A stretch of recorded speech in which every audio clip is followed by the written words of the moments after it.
Nachos খাওয়ার জন্য রেস্টুরেন্টে যেয়ে বসে না থেকে বাড়িতে খুব সহজে বানিয়ে ফেলতে পারেন রেস্টুরেন্ট স্টাইলে নাচোস। হ্যালো এভরিওয়ান, আসসালামু আলাইকুম। আজ আপনাদেরকে খুব সহজভাবে রেস্টুরেন্ট স্টাইলে নাচোস বানিয়ে দেখাচ্ছি। নাচোস খেতে কে কে পছন্দ করেন?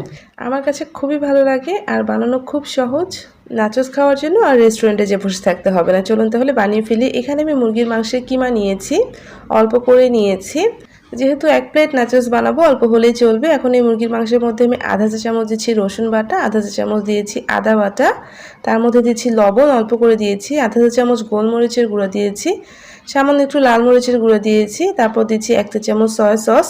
গোলমরিচের গুঁড়া কিন্তু আধা চা চামচের কম রয়েছে। আর এখানে দিচ্ছি 1 চা চামচ ম্যাগি সস, আর দিচ্ছি লেবুটা আমি 1 চা চামচের মতো দিয়েছি। এখন এই সব উপকরণকে খুব ভালোভাবে মিশিয়ে নিচ্ছি।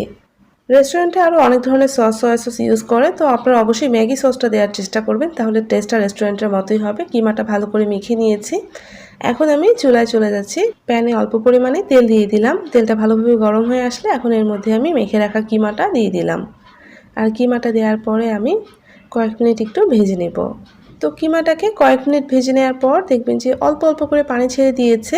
এই পর্যায়ে আমি একটু ঢেকে দিব, 5 মিনিটের জন্য ঢেকে দিব, যাতে পানিটাও শুকিয়ে যায় আর কিমাটা ভালোভাবে সিদ্ধ হয়ে যায়। তো 5 মিনিট ঢেকে দিলেই হবে। 5 মিনিট পরে ঢাকনাটা খুলে নিয়েছি। এখন দেখেন পানিটা শুকিয়ে গিয়েছে। এখন আমি কিমাটাকে খুব ভালো করে নেড়েচেড়ে ভেজে নিচ্ছি। কিমাটা কিন্তু হয়ে গিয়েছে, যেহেতু ছোটো ছোটো করে কিমা করা, খুব দ্রুত সিদ্ধ হয়ে যাবে। তো কিমাটা যেহেতু হয়ে এসেছে, এটা চুলায় থাক, চুলাটা কমিয়ে রেখেছি। আর এদিকে আমি কিছু সবজি নিয়েছি, ক্যাপসিকাম, গাজর, বাঁধাকপি আর সামান্য পেঁয়াজ কুচি নিয়েছি। আর সবগুলোকে দেখেন একদম কিমা করে নিয়েছি মাংসের মতো করে। তো এগুলো এখন আমি এই ভাজা মাংসের মধ্যে দিয়ে দিচ্ছি। চুলাটা কিন্তু কমিয়ে রেখেছিলাম। একটু নেড়েচেড়ে নিলাম। নেড়েচেড়ে নেওয়ার পরে সবজিগুলো এখন এর মধ্যে দিয়ে দিচ্ছি। আর সবজিগুলো দেওয়ার পরে চুলাটা বাড়িয়ে দিয়ে জাস্ট 1 মিনিট মাংসের সাথে ভেজে নিব। জাস্ট 1 মিনিট, এর বেশি না, কিন্তু সবজিগুলো কাঁচাই থাকবে, কচকচে ভাবটা যাবে না, ঠিক সেভাবেই ভেজে নিতে হবে। তাই 1 মিনিট জাস্ট মাংসের সাথে মিশিয়ে নিচ্ছি। দেখেন সবজিগুলো কিন্তু কাঁচাই রয়েছে, ঠিক এমনই হতে হবে, কোনোভাবে যেন সবজিটা নরম না হয়ে যায়। এখন আমি একটা সাইডে এটাকে নামিয়ে রেখে দিচ্ছি। আর এদিকে দেখেন আমি নাচোসের চিপস বানানোর জন্য স্প্রিং রোলের শীটের যে সাইডের অংশগুলো রয়েছে সেগুলো জিপলক ব্যাগে ভরে ডিপ ফ্রিজে রেখে দিয়েছিলাম। আর দেখেন এগুলো কতটা পারফেক্ট রয়েছে। আর এগুলো দিয়ে আজকে নাচোসের চিপসগুলো বানিয়ে নিব। আপনারা চাইলে আপনারাও কিন্তু এভাবে স্প্রিং রোলের শীট বানিয়ে নিয়ে শীটগুলোর সাইডের অংশ কেটে রেখে দিতে পারেন। আর স্প্রিং রোলের শীট খুব পারফেক্টভাবে বানাতে হলে আমার চ্যানেলে স্প্রিং রোল শীটের পারফেক্ট রেসিপি দেওয়া আছে, চাইলে দেখে নিতে পারেন। আমি ডেসক্রিপশন বক্সে লিঙ্কটা দিয়ে দিব। আর দেখেন আমি নাচোসের চিপসের মতো করে ছোট ছোট ট্রায়াঙ্গেল করে কেটে নিচ্ছি। তো আপনারা কিন্তু বাইরে যে পেস্ট্রি শীট কিনতে পাওয়া যায়, সেই পেস্ট্রি শীট দিয়েও এভাবে কেটে কেটে নাচোসের চিপসটা বানিয়ে নিতে পারেন। আর যদি সমুচা বা স্প্রিং রোলের শীট বানান, তো সেটা থেকে এভাবে নাচোসের চিপসগুলো বানিয়ে নিতে পারেন। তো দেখেন আমি সবগুলো একটু ট্রায়াঙ্গেল করে কেটে নিয়েছি। আর দেখেন এগুলো কিন্তু একটা গা থেকে একটা খুব সুন্দরভাবে উঠে আসছে, কোনোটা কিন্তু ছিঁড়ে যাচ্ছে না। ডিপ ফ্রিজে রাখার পরও কতটা পারফেক্ট রয়েছে। তো আপনারা চাইলে এভাবে স্প্রিং রোলের শীট বানিয়ে নিয়ে তারপর নাচোসের চিপসটা বানিয়ে নিতে পারেন। আমি সবগুলো প্লেটে তুলে নিয়েছি। এখন চুলায় চলে যাচ্ছি। চুলায় তেল গরমে বসিয়েছি। এরপর এক এক করে চিপসগুলো তেলের মধ্যে দিয়ে দিচ্ছি। চুলার আঁচটা মিডিয়ামে রেখে চিপসগুলো ভেজে নেবেন। খুব বেশি বাড়িয়ে দিলে দ্রুত চিপসগুলো পুড়ে যেতে পারে, তাই অল্প আঁচে ভেজে নেবেন। একটু পরপর নেড়েচেড়ে খুব সুন্দর একটা কালার চলে আসলে নামিয়ে নিতে হবে। এই চিপসগুলো কিন্তু এমনি খেতেও অনেক মজা, এভাবে তেলে ভেজে নেবেন, দেখবেন খেতে খুবই মজা লাগছে। তো আমি এভাবে উল্টে পাল্টে সুন্দর একটা কালার আসা পর্যন্ত ভেজে নিচ্ছি। দুই সাইডে যাতে ভালোভাবে কালার আসে সেভাবে উল্টে পাল্টে দিয়ে ভেজে নিতে হবে।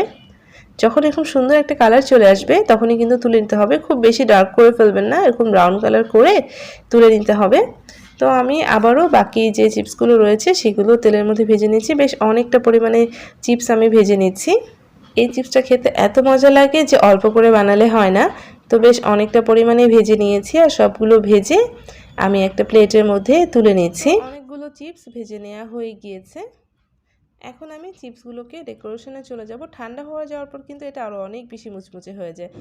এখন নাচোসের জন্য একটা প্লেটের মধ্যে রেডি করে নিচ্ছি। প্রথমেই প্লেটের মধ্যে অনেকগুলো চিপস এভাবে বিছিয়ে দিচ্ছি, একটু বেশি করে দিব নিচের দিকটাতে। তারপর এর মধ্যে আমি দিয়ে দিচ্ছি মেয়োনিজ। মেয়োনিজটা একটু বেশি করে দিতে হবে, বেশ অনেকটা পরিমাণে মেয়োনিজ দিয়েছি। তারপর দিয়ে দিচ্ছি টমেটো সস, এটা অনেকটা পরিমাণে দিয়েছি। নাচোস বেসিক্যালি এই মেয়োনিজ আর সসের কারণেই খেতে বেশি ভালো লাগে। আর যে চিকেনের পুরটা করে রেখেছিলাম সেটা আমি মেয়োনিজের উপরে এভাবে ছড়িয়ে দিচ্ছি, বেশ অনেকটা পরিমাণে ছড়িয়ে দিয়েছি আর অর্ধেকটা রেখে দিয়েছি। তারপর আমি আবারও নাচোসের চিপসটা এর উপর দিয়ে বিছিয়ে দিচ্ছি, একটু এভাবে সাজিয়ে দিচ্ছি, চতুর্দিকে ছড়িয়ে দিচ্ছি। তারপর আবারও আমি মেয়োনিজ দিয়ে দিচ্ছি। মেয়োনিজটা কিন্তু অনেক বেশি পরিমাণে দিয়েছি, আর অনেক বেশি পরিমাণে দিলেই খেতে বেশি ভালো লাগে। তো পুরোটা মেয়োনিজ দেওয়া হয়েছে। তারপর এরপর দিয়ে আবারও আমি টমেটো সস দিয়ে দিলাম। তারপর বাকি চিকেনটুকু এখন এর উপর দিয়ে দিচ্ছি। এখন সবটুকু চিকেনই উপর দিয়ে দিতে হবে। সবটুকু চিকেন দেওয়ার পরে আবারও উপর দিয়ে মেয়োনিজ আর সসটা সাজিয়ে দিচ্ছি।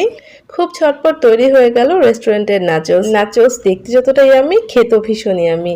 তো রেস্টুরেন্টে আর যে বসে থাকতে হবে না, বাড়িতে কিন্তু ঝটপট এই নাচোসটা বানিয়ে নিতে পারেন। যদি রেসিপি ভালো লাগে প্লিজ একটা লাইক দিয়ে যাবেন, আর প্লিজ চ্যানেলটা সাবস্ক্রাইব করে আমার সাথেই থাকবেন। সবাই ভালো থাকবেন। আল্লাহ হাফিজ।